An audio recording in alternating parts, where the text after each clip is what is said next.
Sup? Though, you see the shirt? You see the shirt? Hold on. When I was pregnant with my first child, I worked the overnight shift at a gas station near my house to pick up some extra hours. Jesus Christ. I know this may not sound amazing, but this gas station was beautiful. It was one of those full market gas stations, and it was in a really nice section of town. I know most stories that take place in these 24-hour settings are usually in dark and eerie places, but... Yeah, you got some nice ass gas stations. Like, I live in Georgia. I like Racetrack. I like Quick Trip. But I've heard about this, but I've never been here. If anybody has ever been here, just tell me about your experience. The gas station called Buc-ee's. Never been to it, but I've heard some stuff about it. I never once felt that way in this company. Usually after 11 o'clock at night, it was slow. I would spend most of my shift watching YouTube or Netflix on my phone, talking to my fiancée or stocking the shelves. I didn't even get that many overnight truck drivers buying coffee or snacks because the gas station wasn't that close to any highways. It was an easy job, especially being pregnant, and it paid well, which was the main reason behind this job. One night early in my shift, a taller man came in. I shouted from behind the counter, "Hey there, how you doing this evening?" No one didn't respond. He didn't even look in my direction. He walked straight into the bathroom. That wasn't that alarming to me, though, if I'm being honest. I knew better than most at this point that when you gotta go, you gotta go. So I just figured that he just really had to go to the bathroom. Or he a clock ass and he heard everything that you said. There's that too. It's a gas station. It's a gas station. Clock shit always happens at a gas station. Nearly 20 minutes, I noticed he had never come out of the bathroom. I was a little concerned and was thinking about knocking on the door to make sure he was all right. He probably just taking a deuce. I take at least 30 minutes. What's my phone? If I don't have my phone, then it's probably like 10 minutes.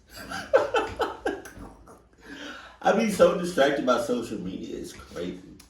I slowly started making my way to the bathroom and saw that he had finally come out. I got a good look at his face at this point. He was as normal looking as can be. He was clean shaven with a tan complexion. He had short gray hair that was parted and combed nicely. Even though his hair was gray, he couldn't have been older than 40 years old. He was wearing jeans, a flannel, and work boots that looked really beat up. I got the impression that this guy was just some blue-collar worker and he was just stopping to use the restroom. He walked right by me again and didn't say a word. He walked outside but didn't get in any vehicle. He looked like he walked to the side of the building. That's when I noticed that there was no vehicle out there. So whoever this strange man was, he must have walked. That whole ordeal was a little off-putting, but overall I stopped thinking about it just a couple of minutes later since it... Yo. I be wanting to make animation horror stories, but I don't know what apps or what they use to make these animations. Because MJV animations is fantastic.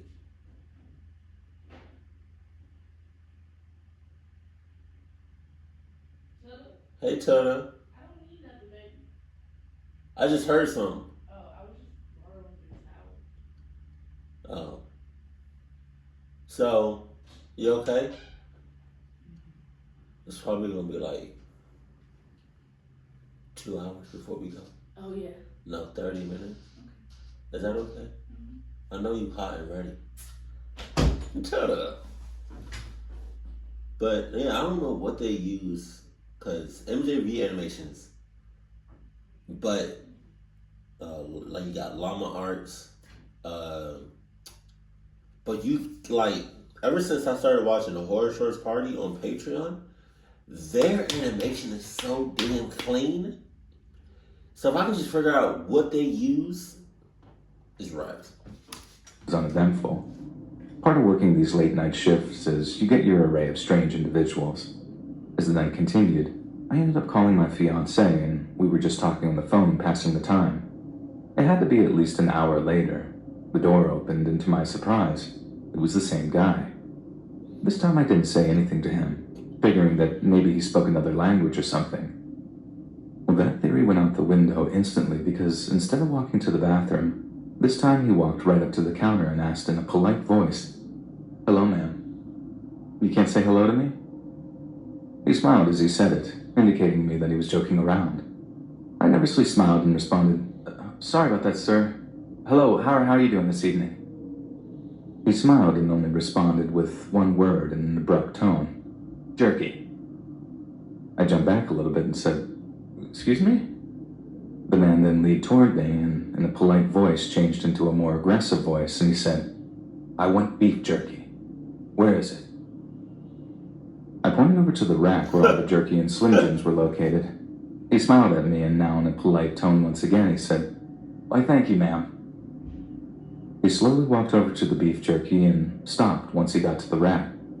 He was standing completely still when he said to me, "You know, you look just like a Disney princess." Okay.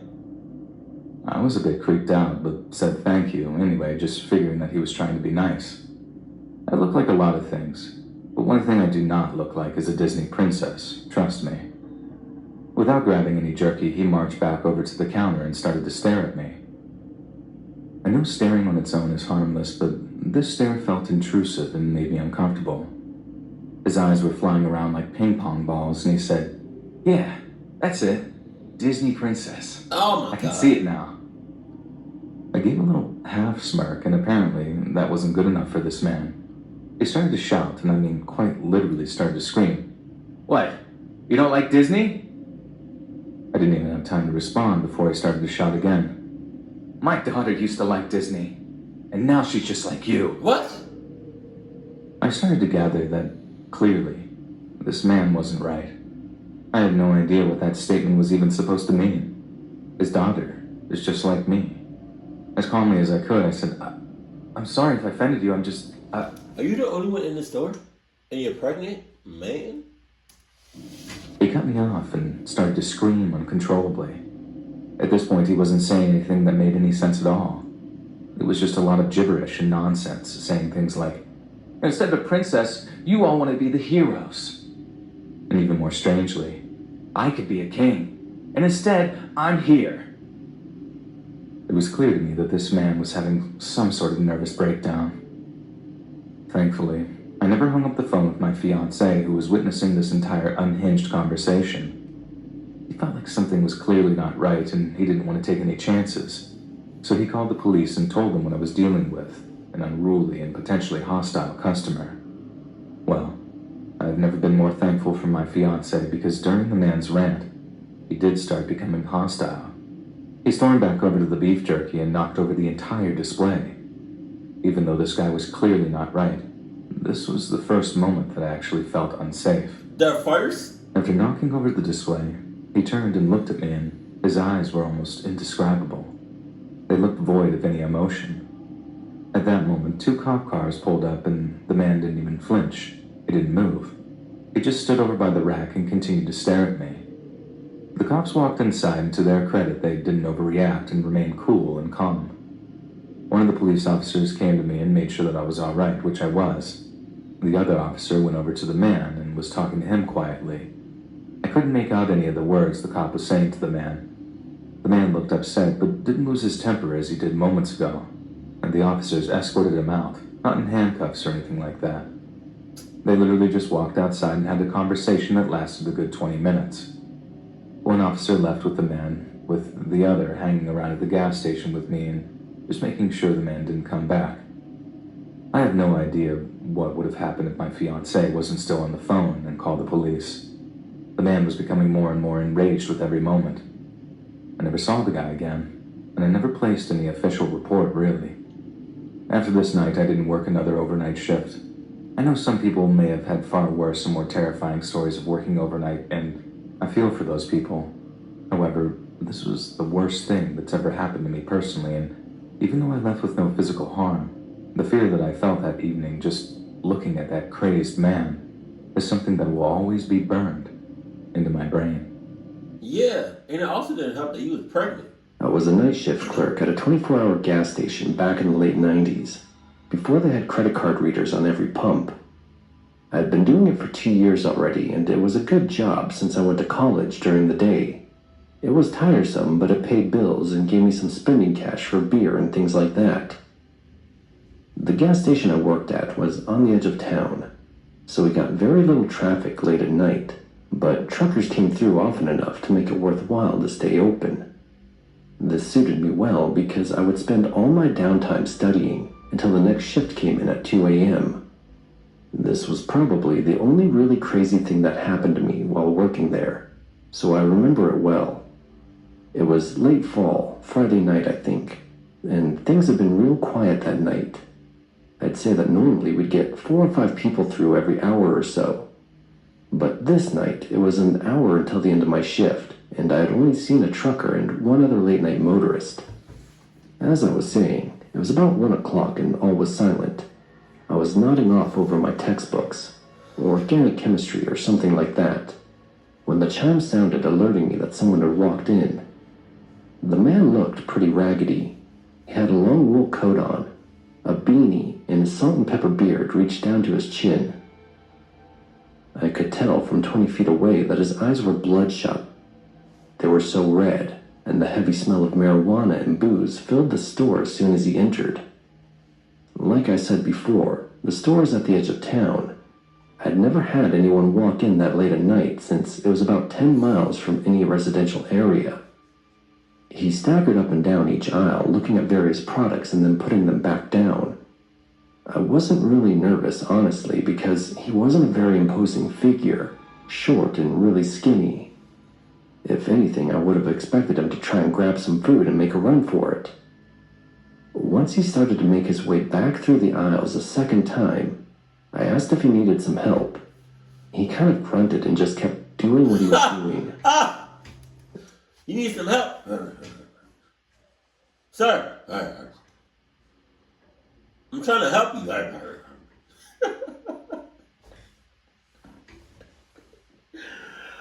Oh, God.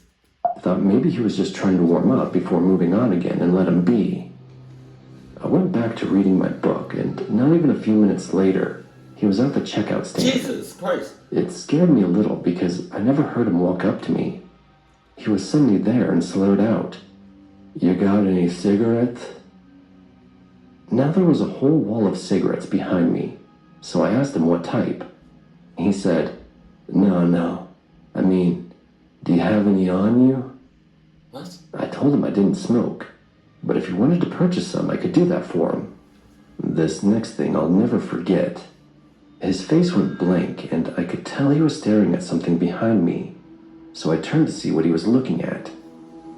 There was nothing there except the wall and all the cigarettes we had on display. I turned back around and he let out a blood-curdling scream, pointed at something, and a look of absolute shock was plastered on his face. You know that scene from Invasion of the Body Snatchers? It's an older film, and I'm thinking of the one from 1978, where at the end Donald Sutherland has been turned into a pod person, and he's pointing and screaming. I've seen it come back in memes sometimes. Anyways, it kind of reminded me of that, but he looked even more terrified. He then reached over the counter and grabbed me by my shirt, pulling me to him real close and screamed, "They're here! They're here!" before pushing me back. Yeah, if they're here, then you should probably get out of here. If they're here, you should probably haul ass and get the hell off me. You should probably run and get the hell off me. They're here. You know what I would have done? I would have said, if he asked me, "Do you have any cigarettes on you?" I would have been like, "Yeah." Grabbed a cigarette from me from behind, gave it to him. Hopefully he would have left. And running out the door. Thank That you. scared the shit out of me, and I was hoping it was the last I would see of him. But a minute or two later, he was out in front, pacing back and forth, yelling at nothing, and occasionally hitting himself in the head with a closed fist. I didn't know what else to do, so I locked the door quickly and watched him for a moment. When it became apparent he wasn't going to leave, I called the cops and let them know he was being a nuisance. They said they would send someone over to pick him up. I couldn't risk him doing something to a customer if one happened to come by, or a customer doing something to this poor man that clearly was not mentally well. From the time I called the cops until they showed up was only about 15 minutes, but in that time, a 90-something Honda Accord pulled up. At first, I worried a customer would be bothered, but then I saw a man, probably in his late 20s. It was hard to tell with the lights washing him out, and he started to talk to the mentally ill man. Then I saw the younger man lead the other one to his car. Before I could unlock the door and make it out of there, they were gone. The police later showed up, and I gave a description of everything that happened and of the car and the younger man as best I could. I don't know whatever happened to the mentally ill man or the younger one. I sometimes think that maybe the younger one was the son, friend, or relative of the ill one, and he was taking him somewhere safe. But it could have been something more sinister. I'm saying. Yeah, they ain't cahoots. About a year ago, in my final semester in college, I worked at a Shaw's grocery store in Boston, Massachusetts. For those of you who don't know what Shaw's is, it's basically a grocery store that's mainly based in the Northeast. I didn't have a car yet, so I mainly requested for day shifts as I've always been skeptical of the night. It wasn't that I hated them, it was more so the fear of what could happen, especially to a petite 5'7" girl like me. However, sometimes I'd be given a closing shift, much to my annoyance, as I had a 7:45 a.m. class and we closed pretty late. Whenever I did have a closing shift, we'd end up closing at 10, and it's about an hour's bus ride back home. My managers, being the jerks that they were, gave me a week of closing shifts knowing my situation. I was pissed, but whatever. It's a few $100s added to my paycheck, so I couldn't argue with that. It was a Thursday night, and I had just finished stocking a few chips as we had just gotten an extra shipment. It was me, my manager, and another coworker running the register. It's about an hour before we close, and the store is pretty much dead except for a few customers. I finish putting the chips on the shelves and get ready to clock out. Before doing so, my manager had told me to go outside and... Sir, manager, boss, whoever, why did you just pop up like that? I didn't hear you. I didn't smell you. I didn't sense you. I walked over here and nobody was over here. 2 minutes later, you just popped up right behind me. All right. the shopping carts that were in the parking lot to the store. Living in a decent-sized city, it wasn't uncommon for careless people to leave their carts out in the open. As I'm grabbing a cart beside a car, a woman rolls down her window and says hello. With a friendly smile, I say hello back and asked if I could help her. In the car was a mom and what appeared to be her teenage daughter in the front seat. Right away, the mom seemed concerned, looking back and forth before telling me that they needed gas. I tell her there was a gas station just down the road, but she then interrupts me, asking if I could give her money for gas. She's explaining as to how she just came from another state and was in desperate need. Being a dirt poor college student, I barely made enough to pay for my own tuition. However, I didn't want to decline help to someone in need, so I take out my wallet and hand her a $5 bill. She stares down at... You couldn't animate that? Oh, man. That either is supposed to be, I know it's supposed to be, but it looks like either $1 or $100. And I'll be damned if I give you $100. money, and then back at me, as if she wanted more when she said that it wasn't enough. Okay. I told her I was sorry, and that was all I had. She then says in a more direct tone, if I could get into her car and go down to the gas station to help her get gas. As I was about to... What? That makes no sense. That literally makes no sense. Ma'am, girl, I know you on some cluck shit, and I see that from a mile away. But what you're saying right now makes no sense at all. You just talking bullshit now. Respond. That's when I noticed the teenage daughter had been staring at me the whole time.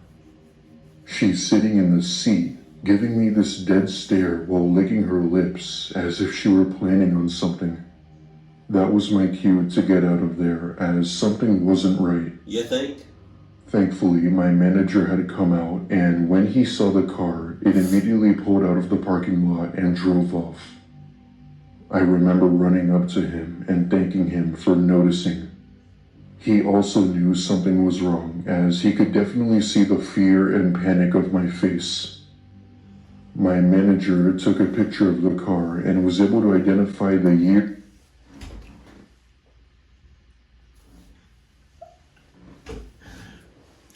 I love Mort's animations. You took a picture of the car? Oh my God. Oh. Are you okay? Thank God I came out here sooner. Oh, but thank God I came out when I did. Oh my God.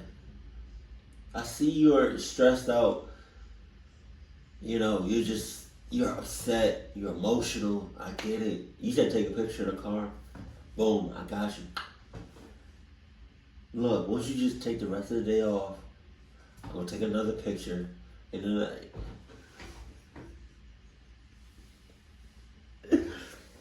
he didn't even do this. He didn't even.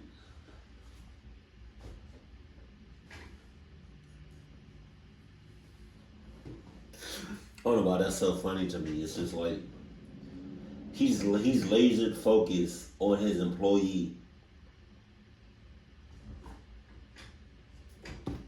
And model of it. I worked at that Shaw's for a good year after that and never saw that car again. Anybody who has ever worked at a fast food restaurant overnight knows just how unique some patrons can be. To add another variable to this already great combination, I worked at a 24-hour McDonald's that was directly off an exit, so it was a frequent stop for truckers, cops, drunks, and anybody looking to get hot food in the middle of the night. Jesus. As you would expect, I met countless characters that I could describe. I could write a book about every strange and unique human I met while working at that job. I've even had some wild experiences with people who decided to have an all-out brawl right in the middle of the restaurant. But none of these experiences were scary, just crazy to witness, I guess. Only once in the 2 years that I worked at the restaurant did I experience something that really indeed horrified me. That night started like most nights that I did the overnight shift. I got there at 10, and it was extremely slow. It was always really slow at that time, and then you would get a rush from about 11:30 p.m. to 1:30 a.m., and then depending on the day, it would be sporadic throughout the night. On this night, I was hoping for a slow night. It was just one of those days when I was not feeling it at all. My car wouldn't start in the morning, and my husband tried to figure it out, but unfortunately, cars aren't his strong suit, so I was without a car. On top of that, I felt so under the weather. It happens to me every fall season. I felt like a house fell on me, and I just wanted to get under a blanket and pass out, but unfortunately, I got bills to pay. So unless I was extremely sick, calling in was not an option. Thankfully, I was able to take my husband's Silverado truck to work. A little after 2 a.m., my coworker and I were just hanging out. I ended up getting my wish with it being slow. That night was one of the slowest nights I could remember working. Eventually, my coworker went into the office to do some paperwork. I think that was an excuse to go take a nap or something, but I didn't have the energy to call him out. When I was alone at the counter, listening to YouTube on my phone, I heard the bell from the door. It was a peculiar-looking man. He wasn't an old man, but he wasn't young either. Maybe mid-40s if I had to guess. He looked homeless, but not grungy and dirty, more like he was just not put together right. He was shorter than me, but I'm tall for a woman. He couldn't have weighed more than 130 pounds, even with his big winter coat on. As he slowly approached the counter, I asked, "Hey there, sir. What can I get you tonight?" The man just looked at me and smiled. I wish I could have a picture of that moment. The look that he was giving me made me so unsettled. Something about the way he looked at me was just not right, and it gave me the creeps before he even spoke. His eyes were so dark that they looked almost black, and his mouth was just open enough with his smile that I could see his yellow teeth. Finally, Can y'all stand people like this? Like a customer like that? But like if somebody wants to, even not at work, just in general, like you just doing your thing, right? And somebody just comes up to you like that, probably smells horrible, horrible. Probably the only thing he has on is that jacket, no drawers, nothing else under that. Breath hot as shit. You look hot as a mother. Like, can you tolerate somebody coming up to you, looking like that, smelling like that, acting like that? Cause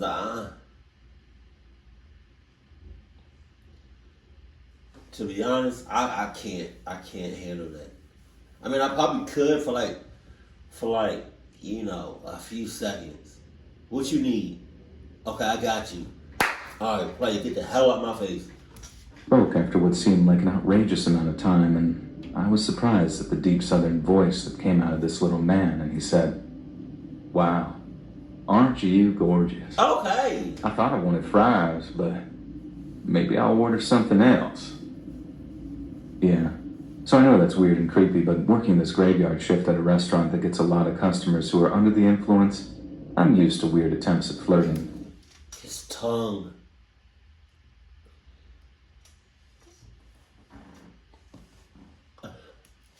So I just smiled and said very politely, "Okay, sir, well, when you know what you want, just let me know."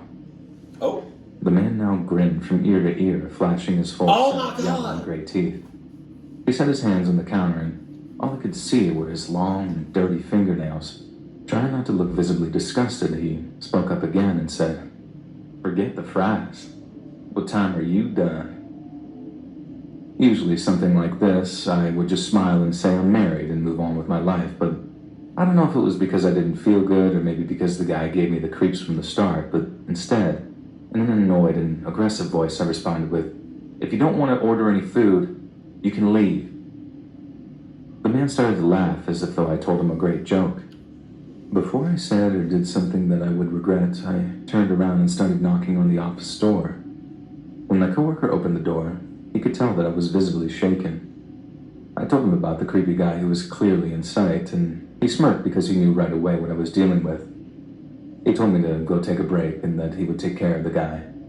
Without even thinking or looking back, I grabbed my coat and went outside, sat in my husband's truck for 15 minutes and just listened to music. I had almost forgotten about that creep up until right before I went back inside. I noticed him wandering on the far side of the parking lot with a to-go bag in his hands. I was relieved that my coworker was able to get rid of him, and I decided to wait in the truck for another 5 minutes just in case. I didn't want this creep to see what vehicle mine was. When I finally got back inside, my coworker looked a little freaked out.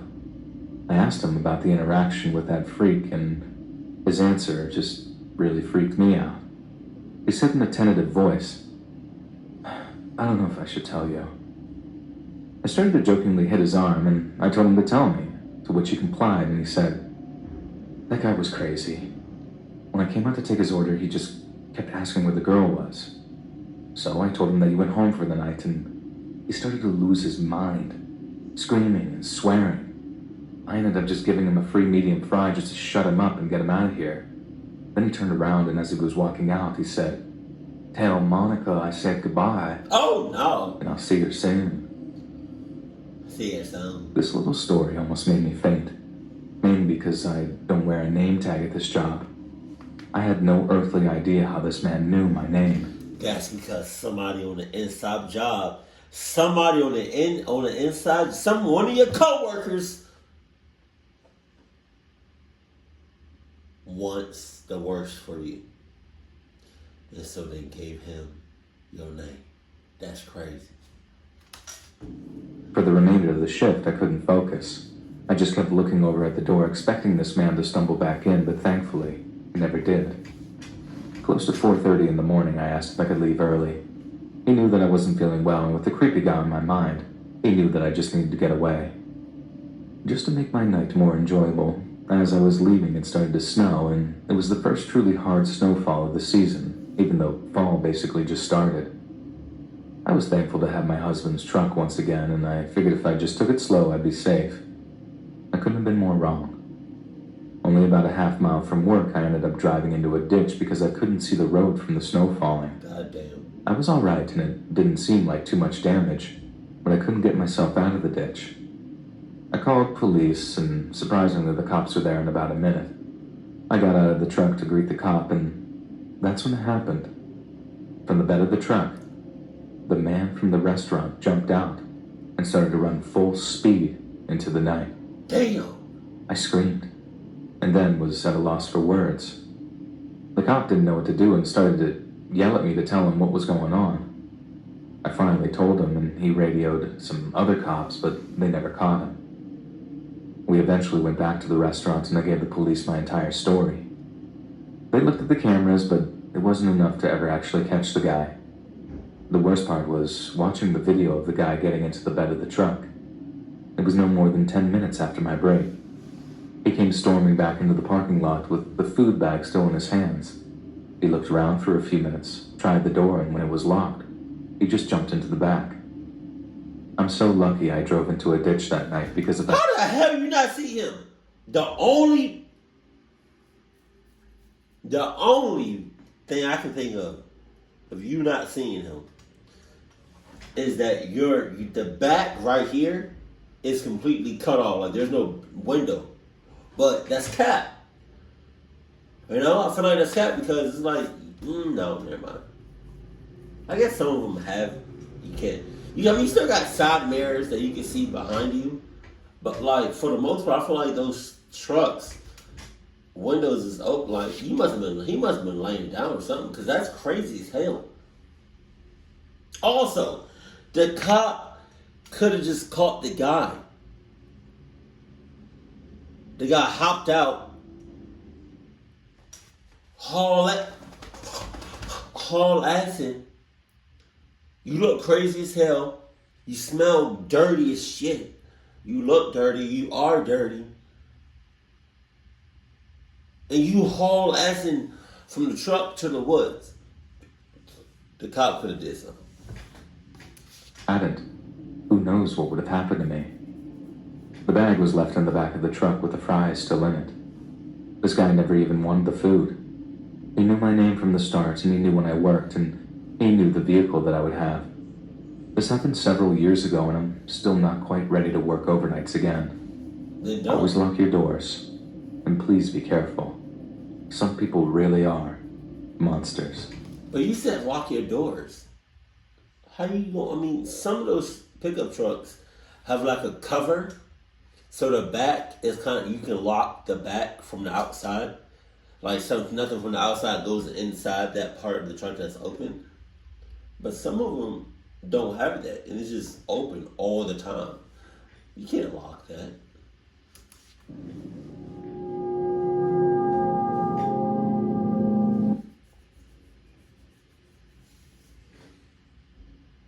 What? Oh, shit. This happened in 2004. I was a new college graduate starting my career in healthcare at a hospital 2 hours away from where I grew up. The hospital I worked at was huge, a level 1 trauma center. I work in a highly specialized area. There were only 2 other people at the hospital with my licensure. That's important because we spent a lot of time working alone in our department and had to stagger our shifts for coverage. I had the early shift. I arrived at 5:45 in the morning. Staff parking was several city blocks away from the hospital, and they sent a shuttle to pick employees up. The lot was surrounded by an urban forest. The city tried to leave as much green space and trees as possible. There was nothing else near the parking lot at the time. Since I arrived so early, the shuttle service had to be called when I arrived. The call button was located at the shuttle stop, meaning you had to leave your car to communicate with the dispatch. I was always creeped out because, even though there were parked cars, there were never any employees in the lot at the time I came in. The overnight shift didn't change until 7 a.m. A few weeks after I started working there, I had settled into the shuttle routine and gotten more comfortable. So there's a little gray area between employees being at that little bus spot and no employees being at that little bus spot. And you in that little gray area where it's just nobody there. That's crazy. At this time, cell phone service was spotty at best, and I didn't own a smartphone, so it wasn't very reliable. One afternoon, when I returned to my car, I found a note left on my windshield. It read, "Hot and sweet you are." I glanced around and didn't see anyone. I was perplexed, but not really frightened. Another week passed. I forgot about the note, until one afternoon I returned to my car and found a flower in the windshield wiper and another note. This one read, "I really love your dimples. I could make you smile." What the heck? I had just moved to this town and didn't have any friends beyond the other two people in my department. I didn't know anyone else. I did feel creeped out this time and began feeling... Hey, Mort, I don't know if you watch my videos, but this last dude that's narrating,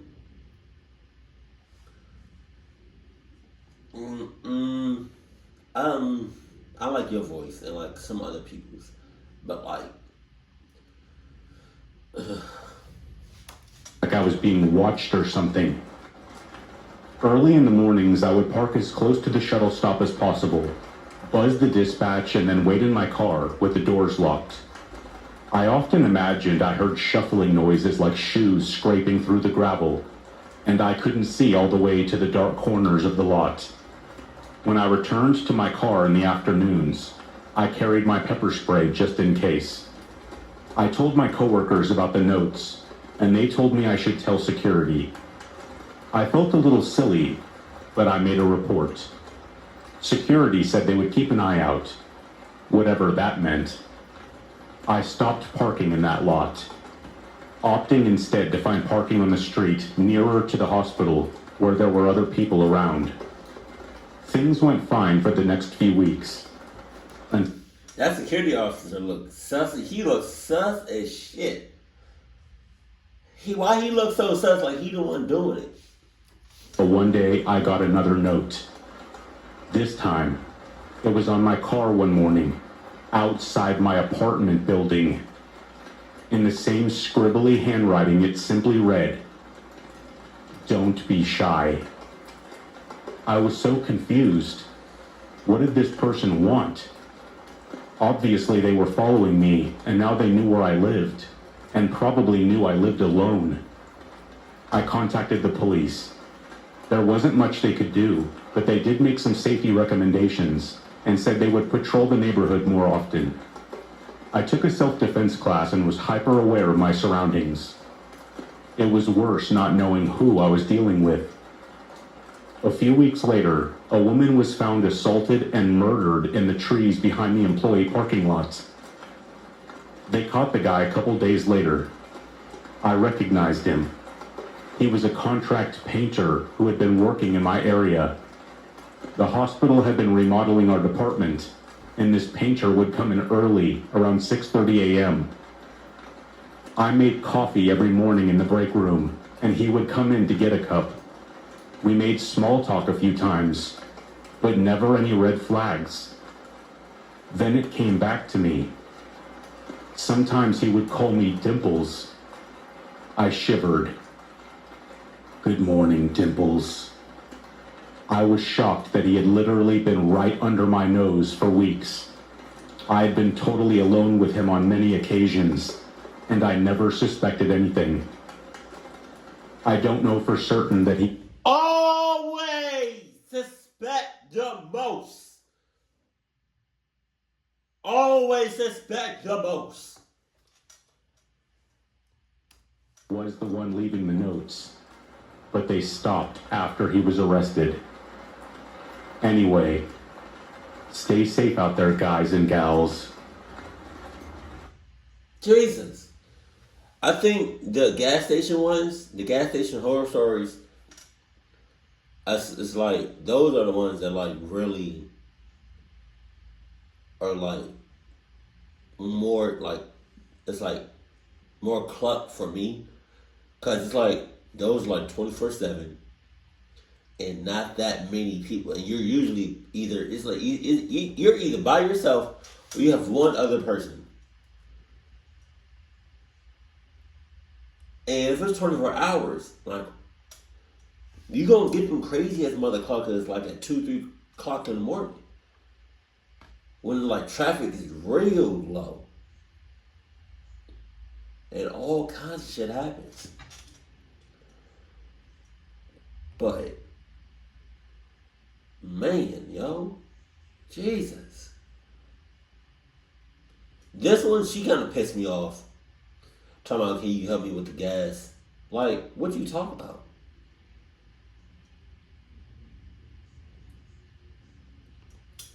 I know the customer is always right. Please the customer. The customer comes first. It's all about the customer. Clock that shit.